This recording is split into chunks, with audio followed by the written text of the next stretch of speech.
My name is Alice, and I'm 32. 3 days ago, I buried my father and discovered that being the good daughter apparently means absolutely nothing when lawyers start reading wills. I was the only one who stayed. While my brother Robert was building his empire in Manhattan, I was here in Millfield, changing Dad's oxygen tanks and driving him to chemo appointments. The cancer took 2 years to kill him, and I spent every single day of those 2 years watching him fade away. Should have taken better care of him. Robert smirked at me across the lawyer's mahogany desk, straightening his $1,000 tie. Maybe then he would have seen your true worth. I kept my mouth shut. 20 years of practice had taught me that responding to Robert only encouraged him. Then Mr. Mitchell, Dad's lawyer, cleared his throat and said 2 words that made my blood freeze. Actually, Robert, where are you watching from today? Drop your location in the comments below and hit that like and subscribe button if you've ever felt undervalued by your own family. You'll definitely want to stick around for what happened next. Let me take you back 8 months, when this whole mess really began. Dad had been having what he called good days, meaning he could sit up without assistance and actually finish a bowl of soup. That Tuesday morning in March, I found him in his study, staring at a stack of legal documents. "Alice, honey," he said, his voice still carrying that raspy edge from the treatments. "Sit down, we need to talk." I perched on the edge of his worn leather chair, the same one where he'd read me bedtime stories 25 years ago. Now it smelled like medicine and regret. "I know what you've given up for me," he continued, his weathered hands trembling slightly as he reached for mine. "Your job in Boston, that boy you were seeing, your whole life." "Dad, don't. Let me finish." His grip tightened. "Robert thinks he's entitled to everything because he's successful. Because he's the son who made something of himself." Dad's laugh turned into a coughing fit that left him gasping. "But success isn't just about money, sweetheart." I handed him his water glass, watching as he struggled to catch his breath. The man who had once carried me on his shoulders was disappearing a little more each day. "There's something I need you to know about our family situation," he whispered, glancing toward the door like Robert might materialize at any moment. "Something complicated that I've been handling alone." My heart skipped. Dad had always protected me from family business problems. "I can't tell you everything yet," he said urgently. "But promise me, no matter what happens after I'm gone, don't let Robert make any major decisions about family assets without consulting Mr. Mitchell first. There are things Robert doesn't know. Things that could destroy everything if handled wrong." Before I could ask what he meant, we heard Robert's BMW rumbling up the driveway. Dad quickly shuffled the papers back into a manila envelope. "Promise me, Alice. Go to Mr. Mitchell first before you agree to anything." I promised, Dad. 2 weeks later, he was gone. The funeral was everything Robert wanted and nothing Dad would have chosen. Expensive flowers, catered reception, and a bunch of his Manhattan business associates who had never met our father, but showed up anyway because networking doesn't stop for grief. I stood in the back of our childhood living room, watching Robert work the crowd like he was running for mayor. 3 years of caring for Dad and nobody asked me how I was holding up. Instead, I got condescending pats on the shoulder and comments about how noble it was that I had stayed to help. "Alice always was the sensitive one," I heard Robert telling some woman in a designer dress. "Never had much ambition, but she's got a good heart. The sensitive one." That was Robert's favorite way to dismiss me like my feelings were a character flaw, instead of the reason I'd been the one changing Dad's bedsheets at 3 a.m. Mrs. Henderson from next door found me hiding in the kitchen, staring at a sink full of dirty casserole dishes. "Your father talked about you constantly," she said, drying a plate with hands that had baked cookies for every holiday of my childhood. "Always so proud of how you took care of him. Said you were stronger than anyone in the family realized." Her words hit me harder than any of Robert's insults. When had anyone besides Dad ever seen me as strong? "He also said," Mrs. Henderson continued quietly, "that you had the wisdom to handle complicated situations better than people twice your age." That night, after the last mourner left and Robert retreated to his hotel room because staying in Dad's house would have been too depressing, I sat alone in the living room. The silence felt heavier than all the noise from the reception. I remembered Dad's final words about consulting Mr. Mitchell first. There had been an urgency in his voice that I was only now beginning to understand. I pulled out my phone and scrolled through Dad's contacts until I found the lawyer's number. Even though it was nearly midnight, I sent a text. "Mr. Mitchell, this is Alice Hartwell. Dad said I should speak with you before making any decisions about family matters. Could we meet this week?" The response came within minutes. "Alice, I've been waiting for your call. Can you come to my office tomorrow at 2 p.m.? There are things your father wanted you to know that we couldn't discuss while Robert was handling funeral arrangements." Sleep didn't come easily that night.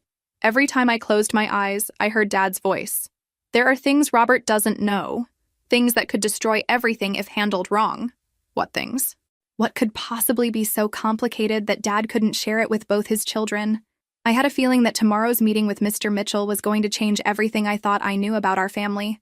The law office smelled like old books and carefully kept secrets. Mr. Mitchell had been Dad's lawyer for 30 years, and his weathered face carried the weight of every family crisis he'd helped navigate. "Alice," he said, gesturing to the chair across from his desk, "your father gave me very specific instructions about this conversation. He was quite worried about how Robert would react to the family's financial situation." "What financial situation?" I asked, confused. "I've been managing Dad's books for 2 years. The construction business is doing well." Mr. Mitchell nodded grimly. "That's part of what your father wanted me to explain. The construction company's success is built on borrowed time, and Robert has no idea how precarious things really are." He opened a thick folder and spread out documents I'd never seen before. 15 years ago, your father quietly leased the mineral rights to your family's farm to Mountain View Mining Corporation. The lease provided steady income that allowed him to expand the construction business without taking on dangerous debt. I stared at the contracts, trying to process this information. Mineral rights? What kind of minerals? Initially, nothing particularly valuable. Mountain View paid a modest annual fee for the right to conduct geological surveys. Your father used that money wisely. It kept the business solvent during economic downturns and allowed him to avoid the kind of risky investments that destroy family companies. Mr. Mitchell pulled out another set of documents. However, 4 years ago, your father discovered that his business partner, Vincent Torres, had been systematically embezzling money from the company. Torres had been stealing for nearly 3 years before your father caught him. My stomach dropped. I'd never heard the name Vincent Torres. Your father spent months documenting the theft and building a case. But instead of pressing criminal charges, he made a different choice. He used Torres's fear of prosecution to force him out of the business completely. Why didn't he have Torres arrested? Because, Mr. Mitchell said quietly, Torres threatened to expose the mineral lease agreement to Robert and claimed that your father had been hiding assets from his own family. Your father realized that Robert would immediately demand to liquidate the mining rights, which would have triggered early termination clauses, and cost the family millions in future income. The picture was becoming clearer and more disturbing. Dad bought Torres out to protect the lease? Exactly. It cost him nearly $2 million money he borrowed against future lease payments. That's why the construction company has been struggling lately. Your father sacrificed short-term stability to protect long-term family security. Mr.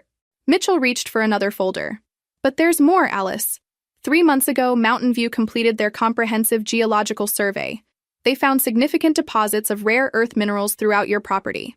He handed me a letter bearing the Mountain View Mining logo. They're offering to purchase the land and mineral rights outright for $65 million, plus royalties on extracted materials over the next 25 years. I couldn't breathe. $65 million. Your father knew this offer was coming. Mr. Mitchell continued. That's why he restructured his will 6 months ago. He realized that Robert would want to sell immediately and split the money. But your father believed the royalty payments would provide better long-term security for the family. So Robert doesn't know about any of this? Robert knows that Torres was bought out, but he thinks it was just a normal business disagreement. He has no idea about the embezzlement, the mineral rights, or the mining offer. Mr. Mitchell looked at me seriously. Your father's greatest fear was that Robert would make impulsive decisions about family assets without understanding their full value or complexity. I thought about Robert's comment at the funeral. Should have taken better care of him.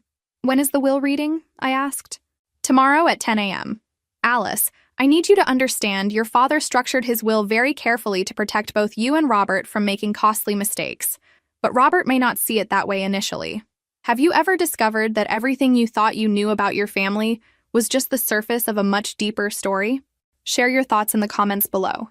The will reading was scheduled for the next morning, but Robert arrived an hour early with 2 lawyers I'd never seen before. Alice, he said, his voice carrying that tone he used when he was about to explain why I was wrong about something. I've been thinking about Dad's estate, and there are some concerns we need to address. Mr. Mitchell emerged from his office, taking in Robert's legal entourage with obvious displeasure. Robert, we discussed this yesterday. The will reading is at 10 a.m. as scheduled. Actually, said one of Robert's lawyers, a sharp-faced woman in an expensive suit, we'd like to review any recent changes to Mr. Hartwell's will before the formal reading. Our client has reason to believe there may have been alterations made during a period when his father's judgment was compromised by medication. I felt my face flush with anger. They were already suggesting Dad wasn't competent when he made his final decisions. That's interesting, Mr. Mitchell said calmly, because Frank anticipated that concern. He handed Robert's lawyer a sealed envelope. Psychiatric evaluation from Dr. Sarah Chen, dated 4 months ago. She confirmed that your client's father was completely mentally competent and specifically capable of making complex legal decisions. The sharp-faced lawyer scanned the document, her confident expression wavering slightly. Furthermore, Mr. Mitchell continued, Frank requested that I document his reasons for any will changes he made. Would you like to hear that recording? Robert shifted uncomfortably in his chair. Recording? Mr. Mitchell pressed play on a digital recorder. Dad's voice filled the room, weak but absolutely clear. This is Frank Hartwell, speaking of my own free will on March 15th. I am changing my will because I have discovered information about family finances that my son Robert doesn't understand. I have also learned that Robert has been in communication with Vincent Torres, despite not knowing that Torres embezzled money from our family business. Robert's face went pale. What? Dad, I never... Mr. Mitchell paused the recording. Would you like me to continue, Robert? Your father documented several conversations where you mentioned Torres as a potential consultant for expanding the business after your inheritance. I didn't know Torres stole anything, Robert protested. He contacted me months ago with some interesting business proposals. How was I supposed to know? Because, Mr. Mitchell interrupted, your father tried to warn you, but you consistently dismissed his concerns as medication-induced confusion. He has 15 hours of recorded conversations documenting your responses. The room fell silent except for the sound of Robert's heavy breathing. Mr. Mitchell opened the will and began reading. To my son, Robert, who has proven his business acumen in New York, I leave my construction company, including all assets, equipment, and ongoing contracts. However, this inheritance comes with a 5-year management restriction that Robert previously agreed to in writing, preventing any sale or merger of company assets. Robert looked confused. What management restriction? The estate planning documents you signed last year, Mr. Mitchell said. Your lawyers advised you it was standard paperwork, but you actually agreed to a 5-year stabilization period for any inherited business assets. I watched Robert's lawyers whisper frantically among themselves as they reviewed papers from their briefcases. To my daughter Alice, Mr. Mitchell continued, who has demonstrated unwavering loyalty and sound judgment, I leave the family farmhouse and all associated property, including mineral rights and any related business agreements. The silence stretched between us like a chasm. That's it? Robert's voice cracked. She gets a rundown farm and I get a business that I can't even sell? Actually, Robert, Mr. Mitchell said, and something in his tone made us both freeze. There's something else your father wanted you both to understand about the family's financial situation. Mr. Mitchell reached into his desk and pulled out the folder I'd seen the day before, the one containing the mining contracts and geological surveys. Alice, he said, your inheritance includes more than just the farmhouse. The property encompasses 47 acres, including the mineral rights your father leased to Mountain View Mining 15 years ago. He spread the geological survey across his desk. The familiar outline of our family land was covered with technical notations and colored zones indicating mineral deposits. Robert, Mr. Mitchell continued, your father kept the mining lease private because he knew you would want to liquidate it immediately for quick cash. He believed correctly, as it turns out that patience would be more profitable for the family long term. Robert leaned forward, studying the documents with growing interest. How profitable are we talking about? 3 months ago, Mountain View completed their comprehensive survey. They found substantial deposits of rare earth minerals essential for electronics and renewable energy manufacturing. Mr. Mitchell pulled out the official offer letter. They're prepared to purchase the mineral rights for $65 million, plus royalties estimated at $15 to $20 million over the next 25 years. I watched Robert's face cycle through confusion, disbelief, and then calculating greed. $85 million, he said slowly, for Alice's property. For the property that Dad specifically left to Alice, I corrected. Robert's expression hardened.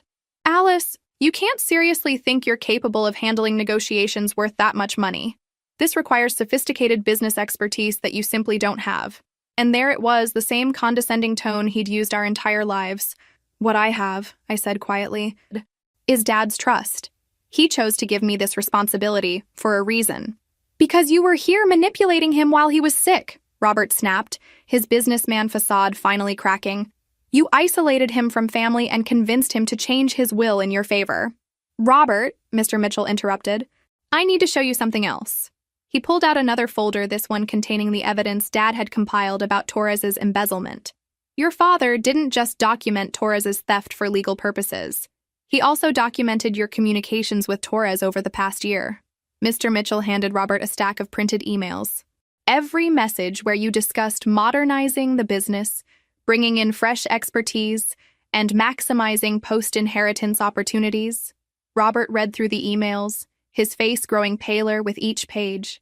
Torres has been feeding you information and business strategies for months, Mr. A. Mitchell continued. What he didn't tell you is that those same strategies are identical to the ones he used to embezzle money from 7 other family businesses over the past 15 years. Mr. Mitchell opened another file, revealing a police report and newspaper clippings. Vincent Torres is currently under investigation by the FBI for a pattern of targeting family-owned businesses during periods of transition or crisis. Your father's decision to buy him out rather than prosecute him was the only thing that kept Torres from destroying our construction company the way he destroyed others. Robert stared at the documents like they were written in a foreign language. Your conversations with Torres weren't accidental. Robert, he specifically targeted you because he knew you would eventually inherit the business, and he was positioning himself to regain access to family assets through you. I felt sick. While I'd been focused on Dad's medical care, Robert had been unknowingly planning to hand our family business over to a career criminal. I didn't know, Robert whispered. No, Mr. Mitchell agreed. You didn't know because you never asked the right questions. Your father tried to warn you about Torres multiple times, but you dismissed his concerns as confusion from pain medication. Mr. Mitchell played another recording, this one of Robert's voice from a phone call with Dad. Dad, you're overthinking this Torres situation. Vincent has some innovative ideas about expanding into commercial development. Maybe it's time to let go of old grudges and focus on growth opportunities. And Dad's weary response. Son, if you knew what I know about Vincent, you'd understand why that's impossible. But you never wanted to know what he knew, Mr. Mitchell said to Robert. You just wanted to inherit and make changes.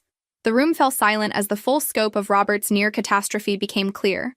So what happens now? I asked. Mr. Mitchell handed me a business card. You have some decisions to make about the mining offer, Alice, but you have time to make them carefully, with proper advice. He looked at Robert. And you have a construction business to run responsibly for the next 5 years. That evening, I sat in Dad's study, trying to process everything I'd learned. The manila envelope he'd sealed months ago was still in his desk drawer, marked with my name in his careful handwriting. Inside, I found a letter written in the shaky script that had developed during his final months. My dearest Alice, if you're reading this, it means the will reading went as I expected, with Robert angry and you confused about why I've given you such enormous responsibility. I want you to understand that my decision wasn't about loving you more than your brother. It was about trusting you to handle complexity without letting greed override good judgment. Robert has many strengths, but patience isn't one of them. If he inherited the mineral rights, he would sell them immediately and spend the money on expanding the business or investing in new ventures. Within 5 years, the money would be gone, and our family would have nothing to show for this once-in-a-lifetime opportunity. You, on the other hand, have spent your entire life thinking about long-term consequences. When you were 10 years old and saved your Christmas money for 6 months to buy your mother a special birthday present, I knew you understood something that Robert never learned. The difference between wanting something and needing something. This mining money isn't something you need right now, Alice. But someday, when you're ready to start a family, or when you find a purpose that requires resources, or when Robert's children need help with college, this money will be there because you'll have preserved it. The Torres situation is more complicated than I was able to explain during the will reading.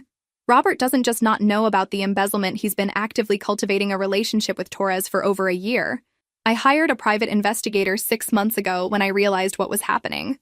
Torres has been carefully manipulating Robert, feeding him business ideas and strategies that sound innovative, but are actually designed to give Torres access to our company assets once Robert inherits. The investigator's report is in the basement safe. The combination is your mother's birthday. What you'll find there will shock you, but it will also help you understand why I had to structure the will the way I did. Robert isn't just naive about Torres. He's already agreed to bring Torres back as a senior consultant as soon as he takes control of the business. Torres has convinced him that I forced him out unfairly and that he has valuable connections that could double the company's revenue. The truth is that Torres has been living off borrowed money for 3 years. hiding from the families whose businesses he destroyed, and planning his comeback through our family. I couldn't let that happen, Alice. Not just for our sake, but for the 12 employees who depend on this business, and the clients who trust us to complete their projects honestly. The mining money gives you options, but it also gives you responsibility. Use it wisely. Help Robert understand what family really means, not just sharing profits, but protecting each other from making catastrophic mistakes. There's one more thing you need to know. Mr. Mitchell has instructions to contact the FBI if Torres attempts to re-establish contact with our family after my death. Torres doesn't know about the mining money yet, but when he finds out, he'll become desperate to claim a share of it. Be careful, sweetheart. Be smart. And remember that sometimes the greatest act of love is refusing to let someone make a decision that will destroy them. I'm proud of who you've become, Alice. Not just because you took care of me, but because you've always taken care of what matters most. The basement safe also contains legal documents that will protect you if Robert tries to contest the will. I hope you'll never need them, but your brother has always been better at business than at accepting defeat gracefully. I love you both, but I trust you to do what's right for everyone. Dad. I folded the letter carefully and walked to the basement. Behind the old water heater, exactly where Dad had said, was a safe I'd never noticed during all my years living in this house. I punched in Mom's birthday 0814 and the lock clicked open. Inside were 3 files: Torres's criminal history, evidence of his ongoing contact with Robert, and a legal document that would change everything if I ever needed to use it. But it was the 4th item that made me gasp: a handwritten note from Robert, dated just 2 weeks ago, agreeing to Torres's proposal to restructure the family business for maximum efficiency and profit. My brother hadn't just been planning to bring Torres back as a consultant. He'd been planning to sell our father's company to Torres's investment group as soon as he inherited it. Dad hadn't just protected me with his will. He'd protected Robert from destroying everything our family had built. 2 days after the will reading, Robert knocked on my front door at 7 a.m. I could see through the window that he'd been sitting in his car in my driveway for at least an hour, working up the courage for this conversation. Alice, he said when I opened the door, we need to talk, really talk, without lawyers or recordings or any of that other stuff. I led him into the kitchen and made coffee while he sat at our childhood breakfast table, looking smaller somehow than he had in Mr. Mitchell's office. I've been thinking about everything Dad said about Torres, about the business, he began. I want you to know that I had no idea Vincent was a criminal. I believe you, I said, and meant it. Robert was many things: arrogant, condescending, selfish, but he wasn't malicious. He'd been manipulated by someone much more experienced at deception. The thing is, Robert continued, I've been looking at the construction company's book since the will reading. Really looking, not just glancing at the summary reports Dad used to send me. He pulled out a folder of financial documents. Dad borrowed against future income to buy Torres out, but he also used that situation to restructure the company's debt and eliminate some risky contracts that could have bankrupted us during the next economic downturn. Robert's voice carried a note of grudging admiration. He wasn't just protecting us from Torres, he was protecting us from my impatience. This was the most thoughtful analysis I'd ever heard from Robert about our family's situation. Alice, I want to propose something, and I want you to hear me out completely before you respond. I nodded, curious despite myself. Keep the mineral rights. Handle the negotiations with Mountain View however you think is best. But let me buy the farmhouse from you for fair market value. I want to move back to Millfield and run Dad's business the way he would have wanted. I blinked, surprised. You want to leave New York? I've been thinking about that too. Robert ran his hands through his hair, a gesture I remembered from our childhood when he was working through a difficult problem. My business in Manhattan is successful, but it's not satisfying. I'm making rich people richer, but I'm not building anything that matters. He gestured around our mother's kitchen, with its worn counters and mismatched chairs. Dad's business employs 12 people who live in this community. It builds homes and commercial buildings that will be here for generations. When Dad died, 3 different clients came to the funeral to tell me how honest and reliable he was. Robert's voice caught slightly. When was the last time someone said that about my work in New York? I studied my brother's face, looking for signs of the manipulation or calculation that had defined our relationship for so long. Instead, I saw something I hadn't seen since we were children: genuine uncertainty. What about your apartment in Manhattan? Your clients there? I can handle most of my current projects remotely, and I'm not taking on new clients. I want to learn how to run Dad's business properly before the 5-year restriction period ends. He met my eyes directly. Alice, I was wrong about almost everything. About Torres, about Dad's judgment, about your capabilities. I don't want to be wrong about this too. It was the closest thing to an apology I'd ever gotten from Robert. "The farmhouse isn't for sale," I said finally. His face fell, but before he could respond, I continued. "But you can live here while you're learning the business. Dad's bedroom is too painful for me to go into anyway, and this house is too big for one person." Robert stared at me. "You'd let me move back home?" "On one condition," I said. "No more secrets. No more making plans without talking to each other first. If someone approaches you about business opportunities or investments, you tell me. If I'm considering major decisions about the mining money, I tell you. We're family, Robert. It's time we started acting like it." My brother's eyes filled with tears, the first genuine emotion I'd seen from him since we were children. "Alice, I don't deserve—" "This isn't about what you deserve," I interrupted.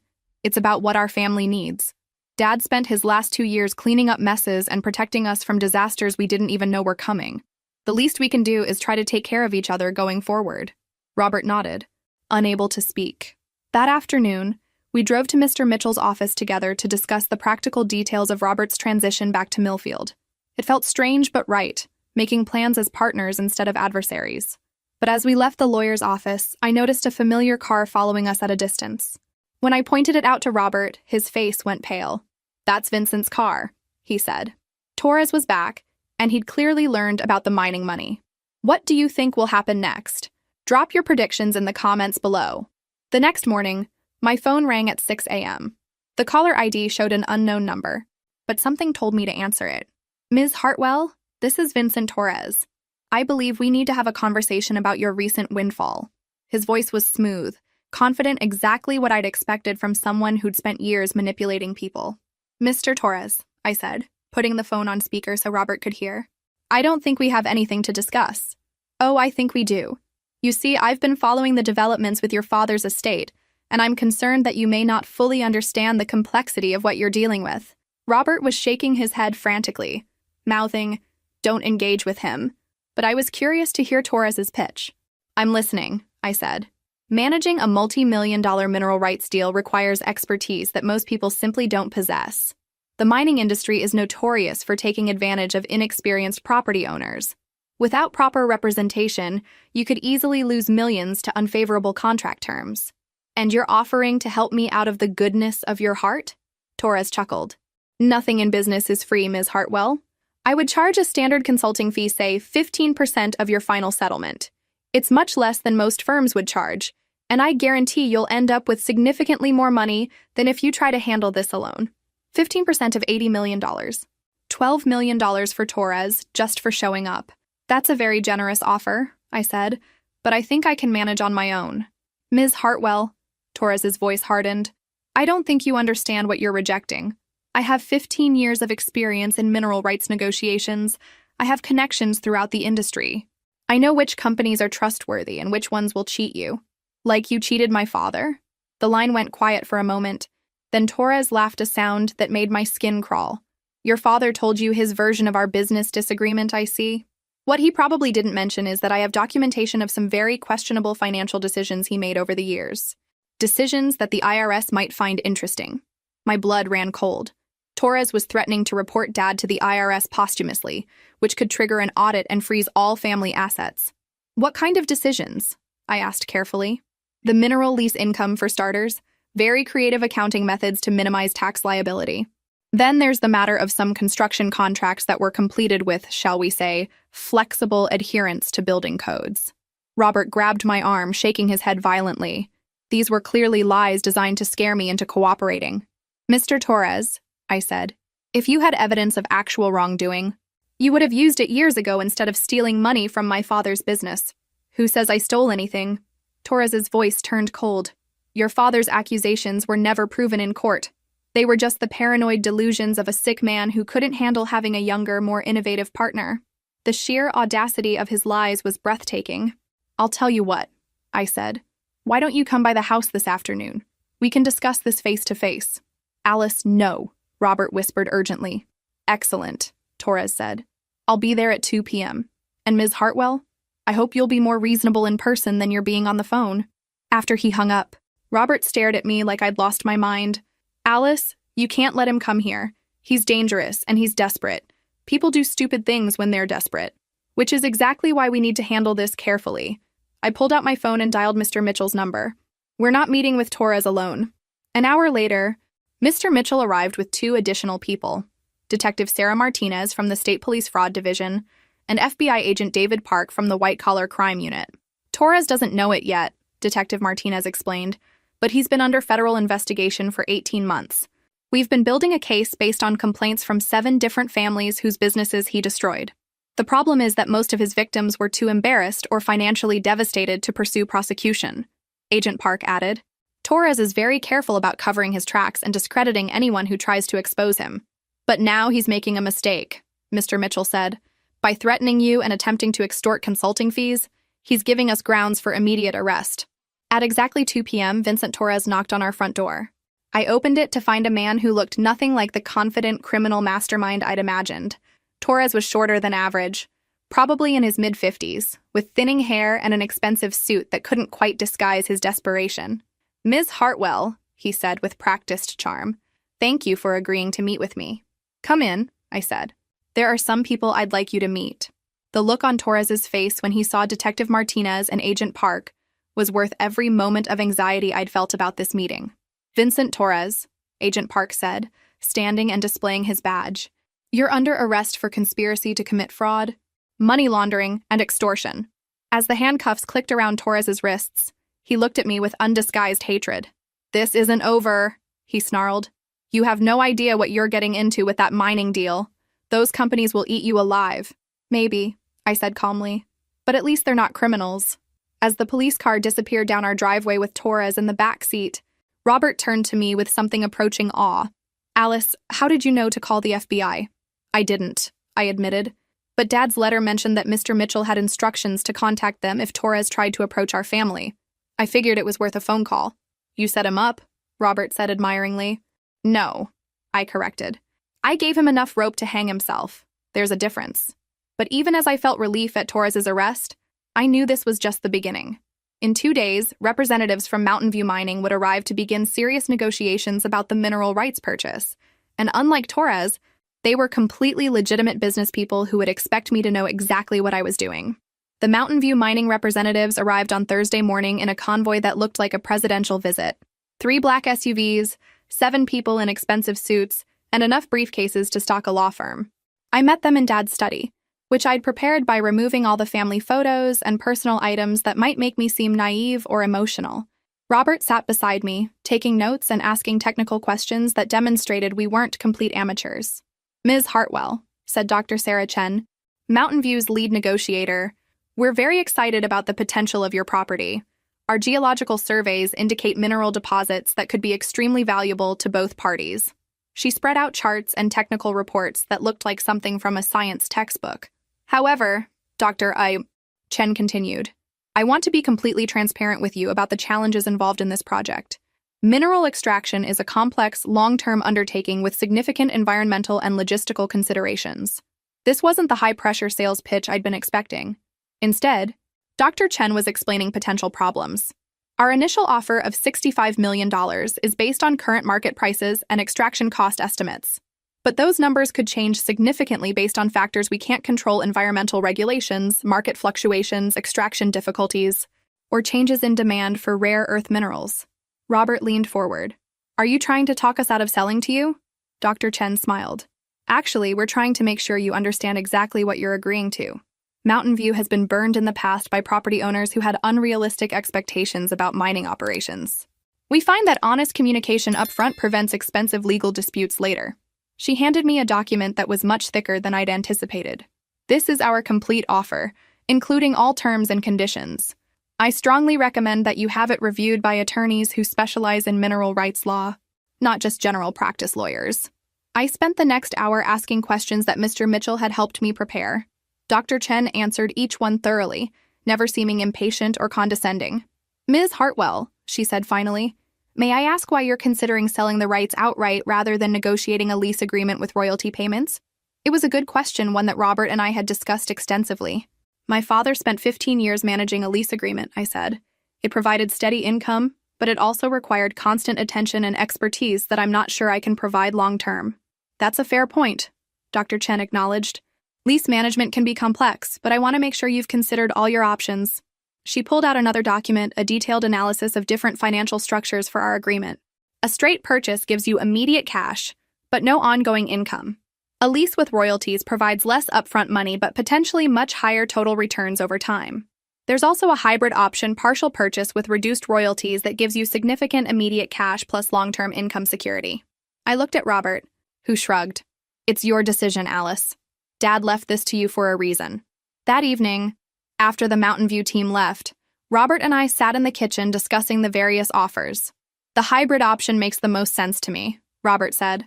$40 million upfront, plus royalties that could total another $30 to $50 million over 25 years. But what if the market for rare earth minerals crashes? What if environmental regulations shut down the operation? What if Mountain View goes bankrupt? What if you get hit by lightning? Robert countered. Alice, you can't make decisions based on every possible disaster. Sometimes you have to trust that things will work out. It was good advice, but I wasn't ready to make a $70 million decision after 2 days of consideration. I need more time, I said. How much more time? Dr. Chen said I could take up to 60 days to decide. I want to use at least some of that time to really understand what I'm choosing between. Robert nodded. That's smart. But Alice, while you're thinking about it, there's something else we need to discuss. He pulled out a folder I hadn't seen before. I've been researching Torres's background, trying to understand how I got so completely fooled by him. Robert's voice was quiet, almost ashamed. What I found is that Torres didn't just target me randomly. He specifically researches families with aging parents who own valuable assets. He handed me a newspaper clipping from a town in Ohio. This family owned a trucking company worth about $3 million.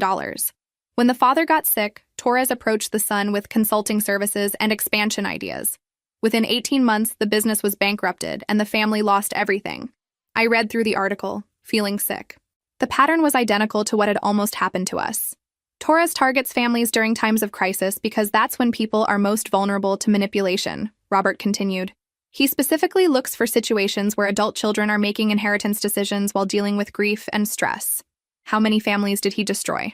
At least 7 that I could document. Probably more that were never reported. Robert met my eyes. Alice, I need you to know, if Dad hadn't structured his will the way he did, Torres would have gotten everything. Not just the construction business, but information about the mineral rights too. The full scope of what Dad had prevented hit me like a physical blow. Dad didn't just protect me, I said slowly. He protected both of us. Yeah, Robert agreed. And now it's our job to make sure his protection wasn't wasted. 3 weeks into my 60-day decision period, I received a phone call that changed everything. Ms. Hartwell, this is Jennifer Torres. My blood ran cold. Are you related to Vincent Torres? Unfortunately, yes. Vincent is my ex-husband. Her voice carried a mixture of exhaustion and determination. I'm calling because I have information about your situation that I think you need to hear. Against Robert's advice, I agreed to meet with Jennifer at a coffee shop in the next town. She was nothing like what I'd expected, a tired-looking woman in her 40s with intelligent eyes and calloused hands that suggested she worked for a living. Vincent has been calling me from jail, she began without preamble. He's furious about his arrest, and he's been ranting about your family and the mining money. What did he say? Jennifer pulled out a notebook. He told me that your mineral rights are worth much more than Mountain View is offering. He claims to have inside information about rare earth mineral prices that suggests you could get twice what they're proposing. I felt a chill of unease. How would he know that? That's what I wanted to warn you about, Jennifer said. Vincent doesn't have inside information about mineral prices. What he has is a pattern of telling people their assets are worth more than they actually are, then positioning himself as the expert who can get them a better deal. She opened her notebook to a page covered with her handwriting. After Vincent approached you, he started making phone calls to try to find other mining companies that might be interested in your property. He was planning to contact you again and claim that he'd discovered a bidding war for your mineral rights. But he's in jail. Vincent has associates who aren't in jail yet, Jennifer said grimly. I'm telling you this because Vincent destroyed my family's business 15 years ago using exactly these tactics. He convinced my father that his manufacturing company was worth much more than the offers he was receiving, then helped negotiate a deal that left my family with nothing. Jennifer pulled out a photograph, a middle-aged man standing in front of a factory. My father spent 40 years building that business. After Vincent got through with him, Dad lost everything and died of a heart attack 6 months later. Her voice was steady, but her hands were shaking. I don't want that to happen to another family. Why are you helping me? I'm the reason your ex-husband is in jail. Jennifer smiled grimly. Vincent has been in and out of jail for years. The difference is that this time the charges might actually stick. Your cooperation with the FBI gave them evidence they've been trying to collect for 2 years. She handed me a business card. That's the number for Agent Park. Vincent's associates don't know that I've been cooperating with the FBI investigation. If anyone approaches you claiming to represent alternative mining interests or offering to maximize your mineral rights value, call Agent Park immediately. How will I know if someone is working with Torres? They'll tell you that Mountain View is cheating you. They'll claim to have connections with Chinese or European mining companies that pay higher prices. They'll offer to represent you for just a small percentage of the increased value. Jennifer's voice was bitter with experience. And they'll be very charming, very convincing, and very concerned about your financial welfare. That evening, I called Dr. Chen at Mountain View Mining. Dr. Chen, I have a hypothetical question. If someone told me that Chinese mining companies typically pay higher prices for rare earth mineral rights than American companies, would that be accurate? There was a pause. Ms. Hartwell, has someone approached you with that claim? It's hypothetical. Well, hypothetically speaking, that claim would be false. Chinese mining companies are generally more interested in purchasing extracted materials than acquiring foreign mineral rights. Most international transactions involve much more regulatory complexity and significantly higher legal costs. Dr. Chen's voice carried a note of concern. May I ask why you're asking? I explained about Jennifer's warning, without mentioning Torres by name. Ms. Hartwell, I want you to know that our offer is based on standard industry calculations and current market conditions.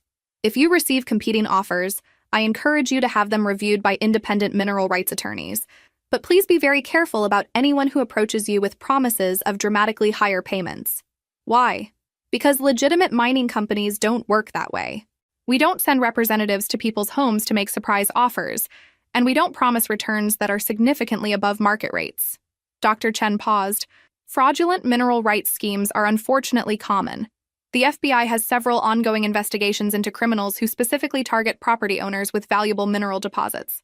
After I hung up, I realized that Dad's protection hadn't ended with his death. By leaving me the mineral rights instead of Robert, he'd given me something that Torres couldn't manipulate or steal, but only if I was smart enough not to get greedy.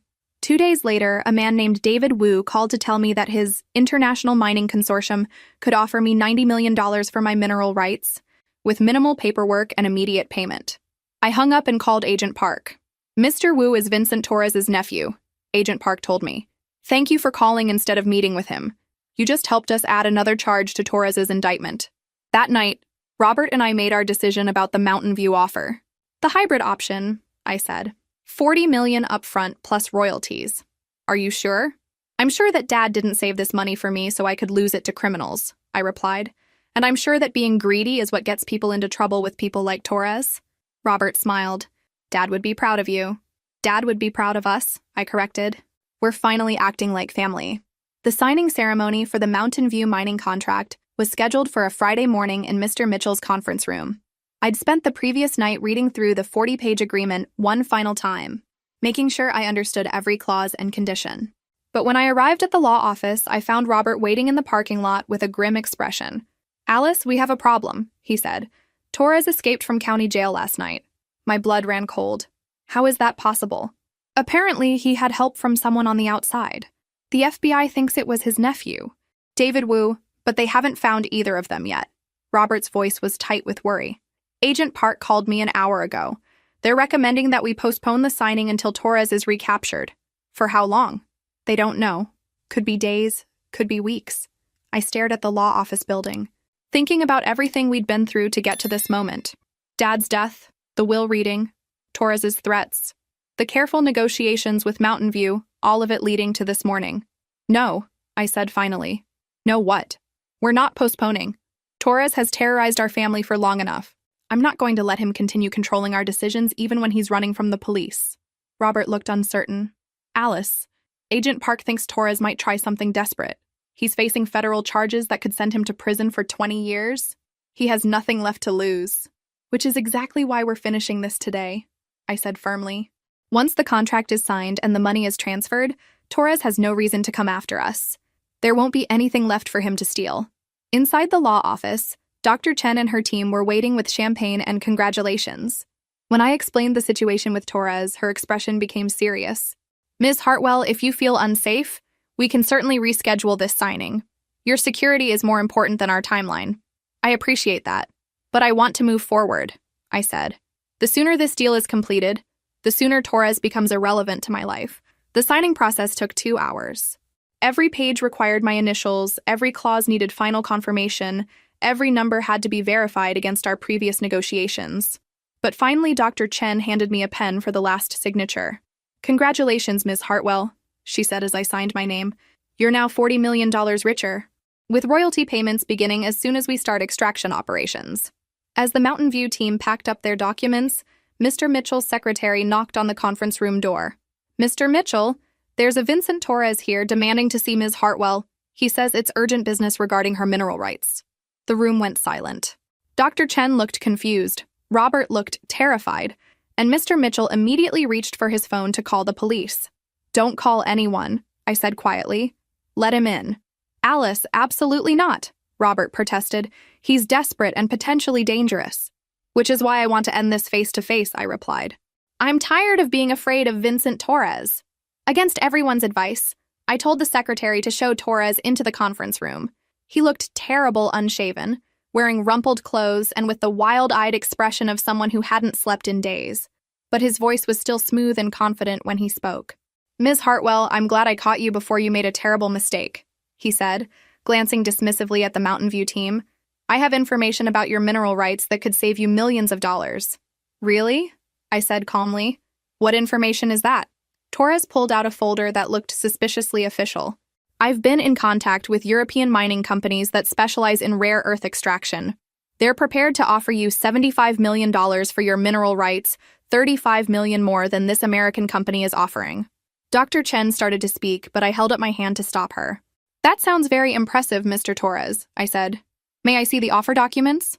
Torres hesitated for just a moment, long enough for me to realize that his folder contained blank papers or photocopied forms that weren't actually legal offers. The documents are still being prepared by their legal team, he said. But I can guarantee that if you wait 24 hours before signing with Mountain View, you'll have multiple competing offers that will dramatically increase your final payment. Mr. Torres, I said, standing up from the conference table. I have some information that might interest you. I handed him the signed Mountain View contract. I just sold my mineral rights to Mountain View Mining for $40 million, plus royalties. The deal is complete. The money has been transferred, and there's nothing left for you to steal from my family. Torres stared at the contract, his face cycling through disbelief, rage, and finally desperation. You have no idea what you just did, he snarled. That European company was going to pay you $75 million. You just cost yourself $35 million because you were too stupid to wait one day.